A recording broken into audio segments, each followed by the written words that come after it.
ये कहानी लखनपुर गांव की है, जहां भीमा अपनी पत्नी पूजा और बेटे आदर्श के साथ उस गांव में रहता था। वह बहुत ही गरीब था।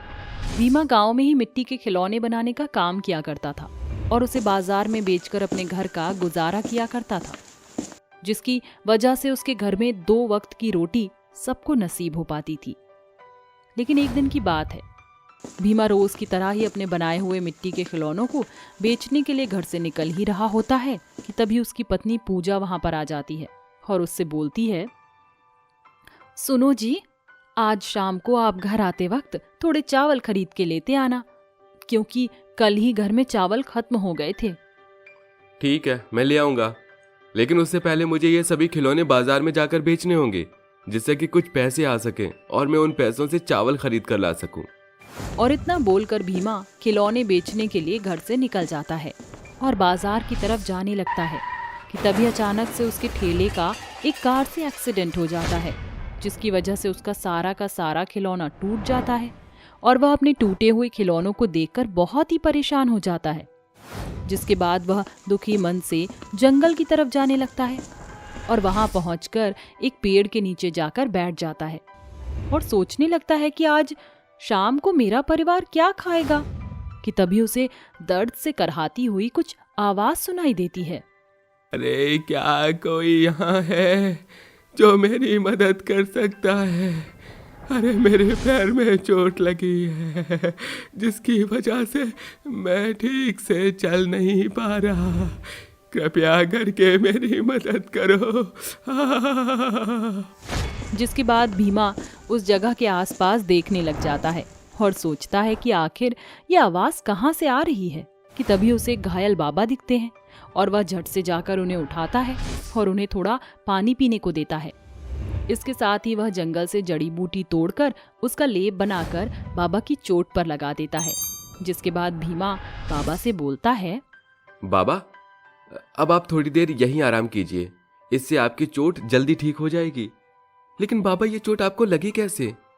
जिसके बाद बाबा भीमा से बोलते हैं, बेटा, जब मैं जंगल में जड़ी बूटियां तोड़ रहा था, तभी मुझे चोट लग गई और मैं घायल हो गया, जिसकी वजह से मैं चल फिर भी नहीं पा रहा था।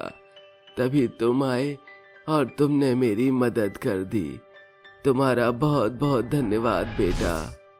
हाँ, इसमें धन्यवाद कैसा बाबा? मजबूर इंसान की मदद करना इंसानों का फर्ज है और मैंने आपकी मदद करके अपना फर्ज निभाया है।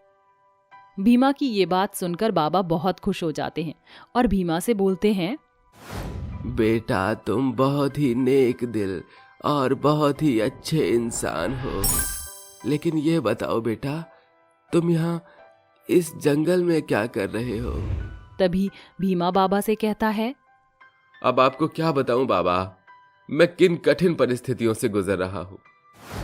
बेटा, जो कुछ भी है तुम मुझे बेझिझक बता सकते हो। क्या पता मैं तुम्हारी कुछ मदद कर सकूं। बाबा, मैं मिट्टी के खिलौने बनाने का काम करता हूँ और उसे बाजार में बेचकर अपने घर का गुजारा करता हूँ। लेकिन आज मैं जब उन खिलौने को बेचने के लिए बाजार जा ही रहा था कि अचानक से मेरे ठेले की एक कार से टक्कर हो गई, जिसकी वजह से मेरे सारे खिलौने टूट गए। और अब मैं ये सोच सोच कर परेशान हो रहा हूँ कि आज मेरे घर में मेरा परिवार खाना क्या खाएगा। ऐसा लगता है आज हम सभी को भूखे ही सोना पड़ेगा। भीमा की ये बात सुनकर बाबा उससे कहते हैं, तुम परेशान मत हो बेटा, तुमने आज जो मेरी मदद की है उसके बदले मैं तुम्हें एक वरदान दे रहा हूँ। आज के बाद से तुम जब भी चाक से मिट्टी के खिलौने बनाओगे तो वो सभी सोने के बन जाएंगे और उन्हें बेचकर जो भी पैसे आएंगे उससे तुम ऐशो आराम की जिंदगी जियोगे। और इतना बोलकर बाबा वहां से चले जाते हैं। जिसके बाद भीमा घर आने लगता है और जैसे ही वो घर पहुंचता है तो उसकी पत्नी पूजा उससे कहती है, आ गए आप? कहाँ रह गए थे? कितनी रात हो गई है, मैं कब से आपकी राह देख रही थी। हाँ, मैं आ गया। क्या हुआ जी, सब ठीक तो है ना? हाँ, ठीक ही है। जिसके बाद भीमा पूजा को वो सारी बातें बताता है कि कैसे उसके सारे मिट्टी के खिलौने एक कार एक्सीडेंट की वजह से टूट गए थे, और वो ये भी बताता है कि जंगल में उसे एक बाबा मिले थे जिन्होंने उसे एक वरदान दिया है कि वो अब से जो भी मिट्टी के खिलौने चाक पर बनाएगा वो सभी सोने में बदल जाएंगे। क्या सच कह रहे हैं आप? हाँ, बाबा ने तो यही कहा था। अगले दिन भीमा चाक से मिट्टी के खिलौने बनाना शुरू कर देता है और जैसे ही वह खिलौने बनाता है तो वो सभी खिलौने सोने के बन जाते हैं और वहां पर बहुत सारे mini bus, mini car, mini bike, mini truck, mini helicopter का ढेर लग जाता है, जिसे देख भीमा और उसकी पत्नी पूजा दोनों ही खुश हो जाते हैं। जिसके बाद भीमा उन सभी मिनी सोने के खिलौनों को सुनार के पास बेचने के लिए ले जा रहा होता है कि तभी वहां पर उनका बेटा आदर्श आ जाता है और बोलता है, पापा, ये खिलौने कितने सुंदर लग रहे हैं, आप मुझे इनमें से एक खिलौना खेलने के लिए दे दो ना। बेटे के इतना बोलते ही भीमा झट से आदर्श को एक मिनी कार खेलने के लिए दे देता है और कहता है, ये सब तुम्हारे लिए ही है बेटा, अब जाओ और अपने दोस्तों के साथ खेलो। ठीक है पापा। इतना बोलकर आदर्श वहां से चला जाता है और अपने सभी दोस्तों के साथ सोने के उस मिनी कार से खेलने लगता है। और इधर भीमा भी उन सभी सोने की मिनी खिलौनों को ले जाकर सुनार की दुकान पर बेच देता है और उसे बेचकर जो पैसा आता है उससे वह अपने घर की सभी जरूरतमंद चीजों को खरीद लेता है। अब उसके पास वो सभी ऐशो आराम की चीजें होती हैं जिसकी उसको जरूरत थी। सब कुछ सही चल रहा होता है कि तभी एक दिन भीमा से मिलने उसका एक पड़ोसी रमन उसके घर आता है। कैसे हो रमन? आज इतने दिनों बाद तुम्हारा हमारे घर आना हुआ, सब कुशल मंगल तो है ना? मैं तो ठीक हूँ, लेकिन मेरे घर के हालात कुछ ठीक नहीं है। घर में खाने को एक भी अनाज का दाना नहीं है और इन दिनों मेरा काम भी नहीं चल रहा है, जिसकी वजह से मैं घर ही बैठा हुआ हूँ। कृपया करके तुम मेरी सहायता कर दो। तुम परेशान मत हो रमन, मैं तुम्हारी मदद जरूर करूंगा। तुम यहीं रुको, मैं अभी आता हूँ।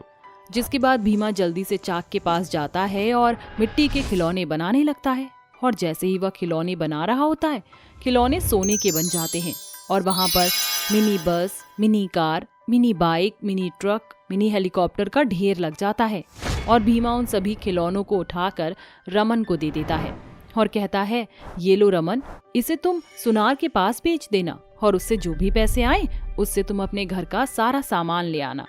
तुम्हारा बहुत बहुत शुक्रिया भीमा, आज जो तुमने मेरी मदद की है शायद ही कोई करता। मैं तुम्हारा ये एहसान कैसे चुकाऊंगा? अरे बस भी करो रमन, मैंने कुछ नहीं किया, ये सब तो भगवान की मर्जी थी। अब इंसान ही तो इंसान के काम आएगा ना। अब तुम जल्दी से जाओ और अपने घर में राशन भरवा लो, जिससे कि तुम्हारा परिवार खाना खा सके। जिसके बाद रमन वहां से चला जाता है। कुछ दिन ऐसे ही बीत जाते हैं और फिर एक दिन भीमा गांव में कुछ खेत भी खरीद लेता है और वहां के बेरोजगार लोगों को अपने खेतों में काम करने की नौकरी दे देता है। ऐसे ही भीमा धीरे धीरे सभी गांव वालों की मदद करने लगता है और गांव में जब भी किसी को कोई परेशानी होती वह सभी भीमा के पास ही जाया करते और उससे मदद मांगा करते थे और भीमा भी उनकी मदद कर दिया करता था। इसके साथ सभी गांव वाले और भीमा का परिवार खुशी खुशी उस गांव में रहने लगा।